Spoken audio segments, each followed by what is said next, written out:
Halo, ketemu lagi dengan saya Anastasia Saki Dewi. Saya adalah seorang psikolog dan di video kali ini saya akan membahas mengenai makna hidup. Hmm. Kenapa makna hidup ini penting sehingga sampai saya bahas khususnya di akhir tahun 2020 ini?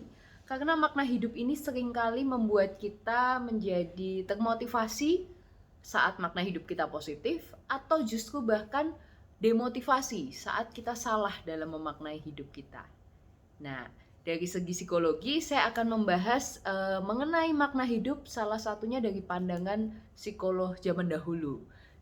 Beliau terkenal dengan metodenya dalam terapi yakni logoterapi di mana berusaha memaknai hidup dengan berbagai cara, dengan berbagai nilai-nilai yang ada supaya apa yang sudah dialami itu bisa dimaknai dengan tepat sehingga dijadikan satu pengalaman dan dapat diterima juga dengan baik. Nah, tujuannya apa nih? Kenapa kita harus bisa berhasil dalam memaknai hidup dengan positif? Tentu saja tujuannya supaya kedepannya kita mampu menyusun langkah-langkah atau strategi hidup yang jauh lebih optimis, jauh lebih positif, supaya tidak dibayang-bayangi oleh kegagalan atau kekecewaan atau kesedihan di masa yang lalu. Nah, kalau untuk tahun 2020 sendiri ini, banyak sekali klien, banyak sekali teman-teman saya, banyak sekali keluarga saya mungkin, atau lingkungan di sekitar saya, atau mungkin saya pun pernah sekali dua kali terbesit bahwa tahun 2020 ini merupakan tahun yang berat. Nah, pandemi COVID-19 tentu saja membuat banyak sekali orang yang terdampak, baik secara pekerjaan, secara aktivitas yang terbatas, lingkungan pertemanan, atau mungkin hubungan dengan pasangan yang biasanya seringkali bisa disiasati dengan melakukan aktivitas lain, melakukan hobi, melakukan traveling gitu kan ya. Tapi ternyata di saat dikumpulkan pada satu titik semua hanya bisa di rumah atau lockdown, seringkali banyak kegagalan-kegagalan komunikasi atau stres-stres yang akhirnya menimbulkan keputusan-keputusan yang salah. Salah di sini dalam arti salah dari segi yang melakukan. Belum tentu salah dari segi konselor atau dari segi kalau kita mau menggunakan teorinya Frankl mengenai makna hidup, sebuah kesedihan, sebuah kegagalan atau bahkan kematian pun itu sebenarnya adalah hal yang sifatnya aktif, dapat dimaknai secara aktif. Jadi bukan sesuatu yang murni 100% kesedihan atau kegagalan, karena pasti ada sisi-sisi di mana hal tersebut juga adalah yang terbaik untuk terjadi pada saat itu. Nah, di akhir tahun 2020 ini seringkali kita berpikir atau flashback kembali nih, atau boleh dikatakan merefleksikan diri. Hal-hal apa saja sih yang sudah tercapai di tahun 2020 dan apa saja yang belum tercapai atau menjadi satu pengalaman yang tidak menyenangkan di tahun 2020. Nah, teman-teman boleh untuk share di kolom komen di bawah mengenai apa-apa saja yang pernah kalian alami yang tidak menyenangkan maupun keberhasilan apa yang justru kalian alami di tahun ini, tahun 2020. So, kembali ke topik makna hidup ya. Makna hidup itu sebenarnya kalau dalam psikologi pentingnya itu seberapa sih atau harusnya seperti apa gitu. Nah, makna hidup itu merupakan sebuah pegangan atau kunci dalam kita bisa mengotak-ngatik mindset kita untuk kedepannya. Makna hidup bisa juga dimaknai sebagai motivasi seseorang untuk bisa menjalani hari-harinya dengan lebih optimis. Seringkali orang menilai kegagalan yang dia alami saat ini adalah sudah kartu mati lah, tidak bisa dibolak-balik lagi. Sedangkan Kalau kita lihat nih, banyak sekali yang sekarang sharing. Mungkin teman-teman juga sering melihat gitu kan ya, entah di YouTube atau di media sosial lain, bahwa banyak sekali pengusaha sukses yang justru berasal atau bermula dari kegagalan yang pernah dia alami sebelumnya. Bahkan mungkin kegagalannya jauh lebih besar daripada kegagalan yang mungkin kita alami saat ini. Nah, memaknai hidup itu memiliki banyak nilai yang mempengaruhi atau faktor yang mempengaruhi.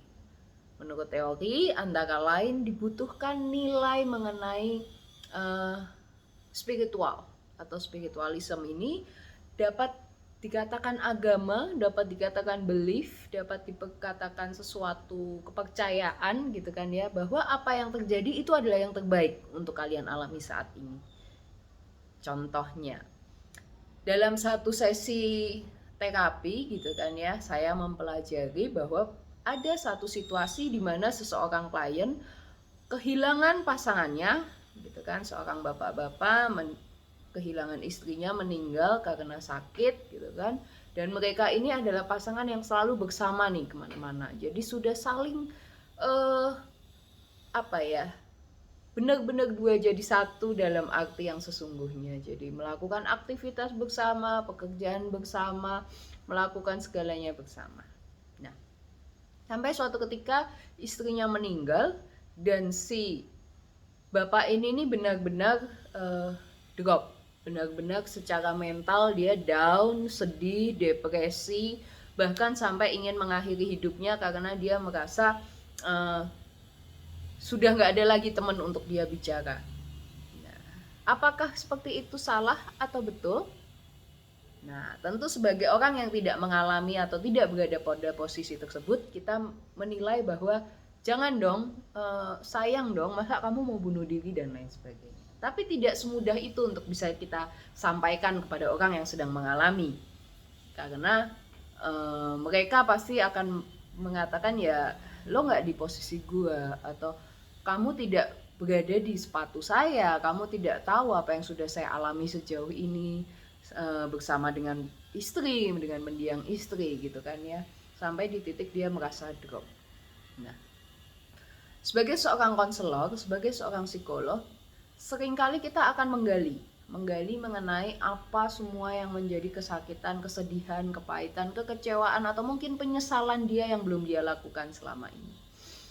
Biasanya dengan mendengarkan semua yang sudah dia sampaikan dari sisi yang mengalami gitu kan ya, konseling itu juga secara tidak langsung kita masuk pada saat-saat dimana dia akan merefleksikan kembali dan menjawab pertanyaan konselor sesuai dengan analisanya dia sendiri. Jadi dia akan kembali recall mengenai memori, pengetahuan, dan pandangannya dia terhadap sesuatu. Nah, kaitannya dengan makna hidup, di saat seseorang mengalami suatu kesedihan yang mendalam, kehilangan seperti itu, cara yang sangat membantu untuk bisa menerima, setidaknya dalam porsi yang cukup besar. Saya tidak bilang bahwa dengan memaknai dengan 1-2 statement lalu bisa 100% mengembalikan kebahagiaannya, tentu tidak secara manusiawi, tapi porsinya akan jauh lebih besar, bisa sampai 70-80% untuk dia mengganti mindsetnya di saat makna hidupnya dia ubah. Contoh, untuk kasus tersebut, maka ada pandangan atau pertanyaan dari sang konselor, psikolog, kepada bapak tersebut. Oke Bapak, saya tahu sekali tentang apa yang Bapak rasakan dan kesedihan yang mendalam yang Bapak alami. Nah, lalu konselor akan menanyakan, menurut Bapak sendiri, menurut Bapak pribadi, apabila yang meninggal duluan bukan istri, melainkan Bapak, kira-kira apa Pak yang akan terjadi? Nah, dengan pertanyaan seperti itu, klien akan berpikir, dia atau si Bapak ini berpikir bahwa ternyata akan jauh lebih menyedihkan di saat yang meninggal terlebih dahulu adalah dia. Dari segi pekerjaan, dari segi keamanan untuk tetap hidup sendiri di lingkungan seperti itu, dari segi keluarga besar, dari segi kesehatan, dari segi macam-macam. Dia menilai bahwa secara emosi apabila yang meninggal terlebih dahulu dia, istrinya akan jauh lebih terpukul, akan jauh lebih sedih, dan mungkin tidak bisa bertahan sama seperti yang Bapak ini alami saat ini. Nah, setelah mengalami proses berpikir seperti itu dan memaknai bahwa itu adalah yang terbaik untuk yang terjadi pada saat itu, dibandingkan istrinya harus terus menderita dengan penyakitnya dan lain-lain, Bapak ini pulang dari tempat konseling dengan lebih berbesar hati, dengan lebih semangat lagi, dengan lebih bersyukur lagi. Tentu saja kesedihan masih ada karena secara manusia kehilangan dan mengubah satu kebiasaan yang telah terjadi bertahun-tahun itu tidak bisa semudah membalik telapak tangan. Terbiasa ada partner untuk makan, untuk pergi, untuk berdiskusi, untuk berkomunikasi, kemudian partner itu hilang, tentu saja tidak serta-merta langsung seperti nggak ada apa-apa. Tapi setidaknya sudah ada penerimaan yang ia alami. Nah, memaknai hidup secara tepat itu sangat penting. Contohnya seperti hal tadi.